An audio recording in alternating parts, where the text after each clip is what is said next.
They cut me off their guest list to save money. What happened 24 hours later? Nobody saw it coming. You know what's wild? The same family member who kicked me off their guest list to save a few bucks ended up with no wedding at all. And somehow, I ended up with the ceremony everyone actually wanted to attend. But I'm getting ahead of myself. Let me take you back to where this whole mess started. So about 8 months ago, I got engaged to my partner, Alex. We'd been together for 4 years. And honestly, it was one of those relationships where you just know. No drama, no second guessing, just two people who genuinely liked being around each other. We announced it at a family dinner, and everyone seemed genuinely happy for us. Champagne, hugs, the whole thing. My cousin Sarah was there too, and she congratulated us with this huge smile on her face. 2 weeks later, Sarah announced her own engagement. Now, I want to be clear about something right off the bat. I was actually excited for her. Yeah, maybe it felt a little bit like she was trying to share the spotlight, but whatever. Love is love, right? And honestly, I figured it would be kind of fun to have someone else in the family going through wedding planning at the same time. Someone to share ideas with, complain about vendors with, that sort of thing. But Sarah had different plans. See, Sarah has always been the type of person who needs to be the center of attention. Growing up, if I got a new bike, she needed a better one. If I made honor roll, she needed to be valedictorian. You know the type. And this wedding thing was no exception. Within days of announcing her engagement, she was already talking about this massive destination wedding she was planning.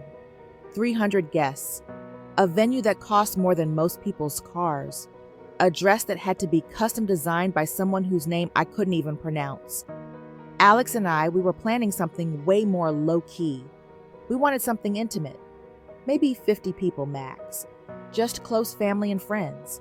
A nice dinner afterward, nothing crazy. We set our date for late September, figuring that would give us enough time to plan without rushing. Sarah set hers for early September, just 2 weeks before ours. At first, everything seemed fine. We'd see each other at family gatherings, and she'd talk about her wedding plans nonstop.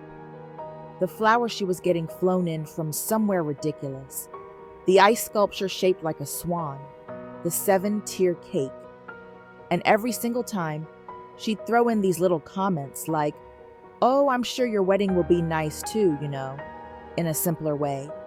Or, "Not everyone needs all this fancy stuff. Some people are just more practical." I let it slide. Alex noticed it too, but we both just figured, whatever. Let her have her moment. We were focused on our own thing. We found this beautiful little garden venue about 20 minutes outside of town. Nothing fancy, but it had these gorgeous oak trees and string lights, and it just felt right. We booked it. We sent out our save the dates. Everything was moving forward. Then about 4 months before the weddings, I got a call from Sarah. She started off all sweet, asking how my planning was going, if I was stressed, the usual small talk. Then she got to the real reason she was calling. She told me that her wedding had gotten way more expensive than she planned, and they were trying to cut costs where they could. And one of the ways they decided to cut costs was by trimming the guest list. Now, here's where it gets interesting. She didn't just tell me the guest list was getting smaller. She told me that she had to uninvite me, her cousin, who'd been engaged first, who'd been nothing but supportive of her wedding. She actually said the words, "I'm going to have to uninvite you." I was speechless. Actually couldn't form words for a solid 10 seconds. And in that silence, she just kept talking. She said it wasn't personal. She said she had to cut a lot of people. She said I'd understand because we were doing a smaller wedding anyway. So clearly I got that not everyone could come to everything. She said since our weddings were so close together, it just made sense that we each focus on our own days. I finally managed to say something like, "Are you serious right now?" And she got all defensive, started saying that she knew I'd make it weird, that she was trying to be adult about this and save money. that other people had been really understanding when she uninvited them, that maybe if I wasn't so sensitive, we could have had a normal conversation about it. I hung up. I actually just hung up on her. And then I sat there on my couch, staring at my phone, trying to process what had just happened. Alex came home about an hour later and found me still sitting there. And when I told them what happened, they got mad in a way I'd rarely seen. They wanted to call Sarah back. They wanted to call my aunt and uncle. They wanted to post something on social media. But I stopped them. Because here's the thing. I realized something in that moment. I realized that Sarah's wedding wasn't about love or commitment or celebrating with the people who mattered. It was about showing off.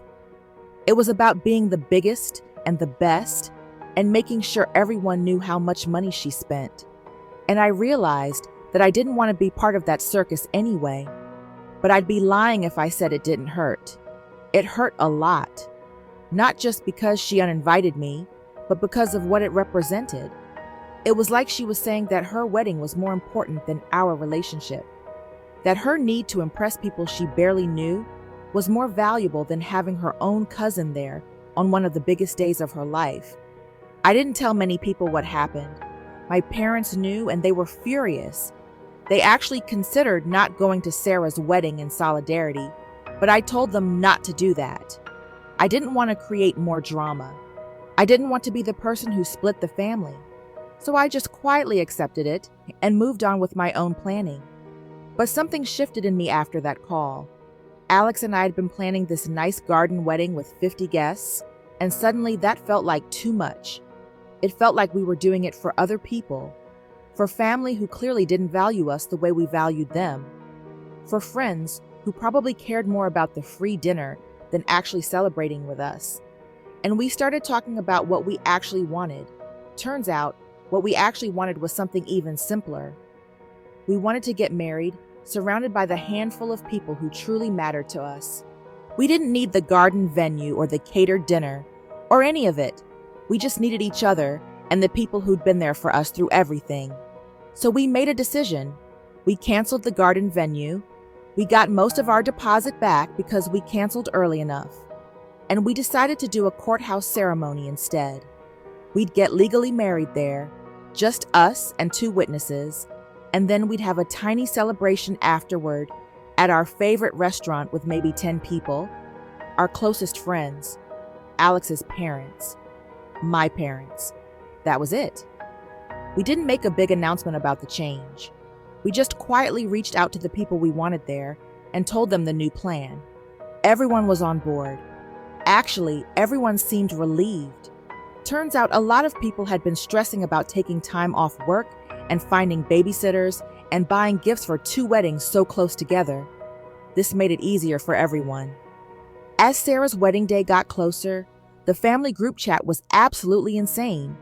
She was posting updates constantly, pictures of her dress fitting, pictures of the venue setup, pictures of the flowers being delivered.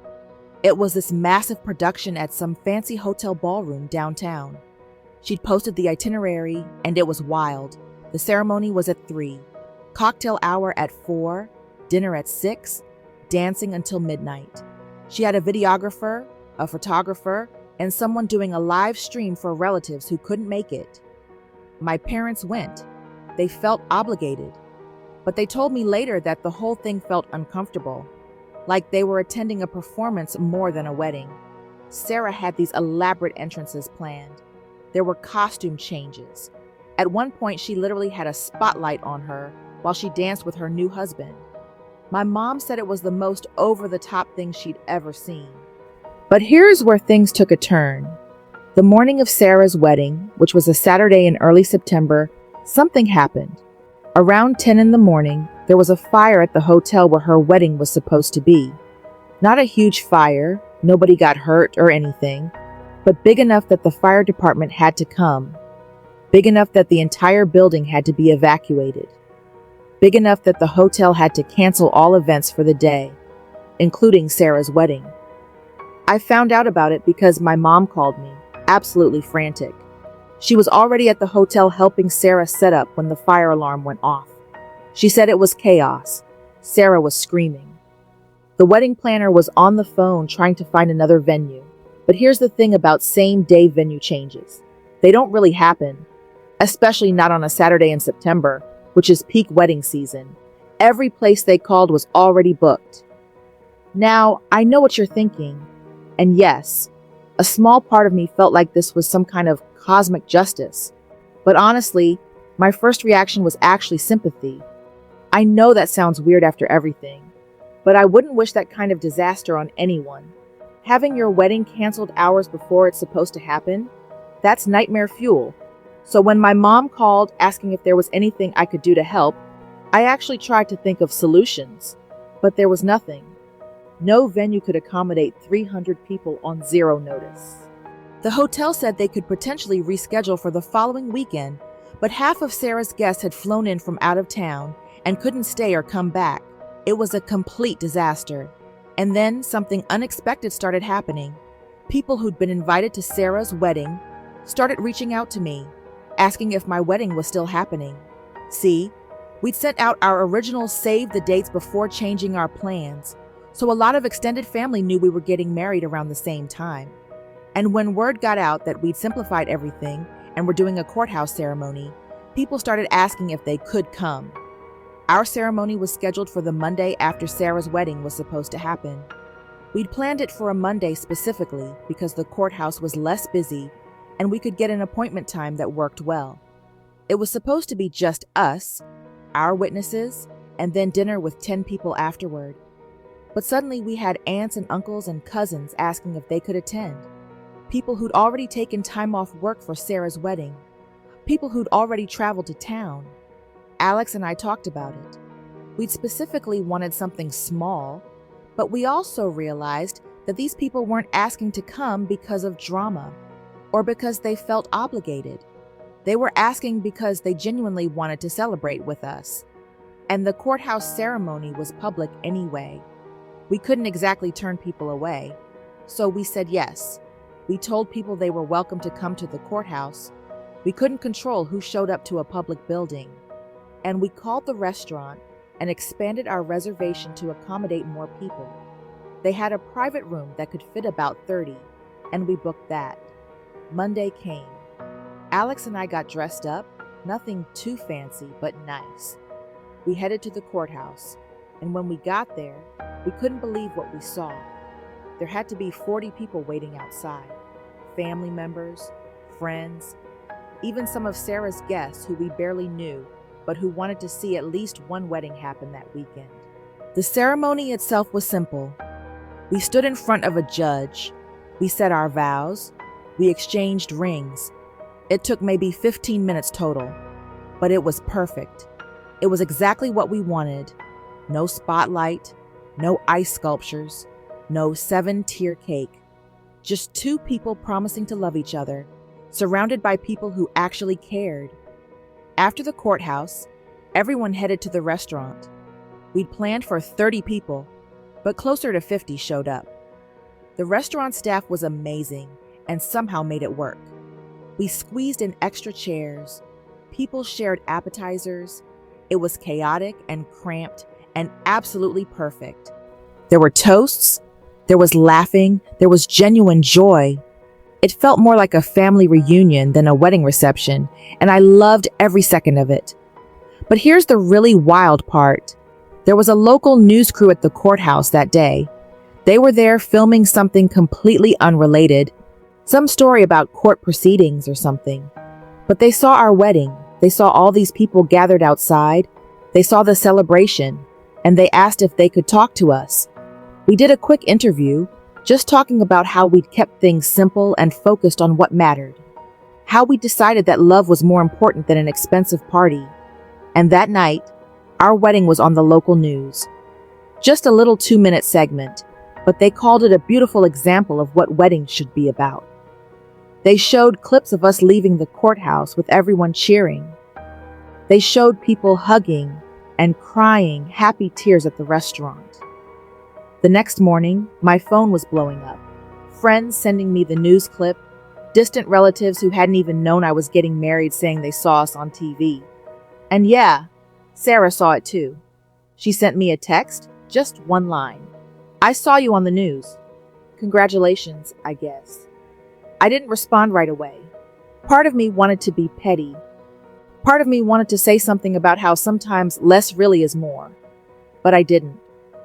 I waited a day, and then I just sent back, "Thank you. I hope you're able to reschedule soon." She did reschedule eventually, about 3 months later.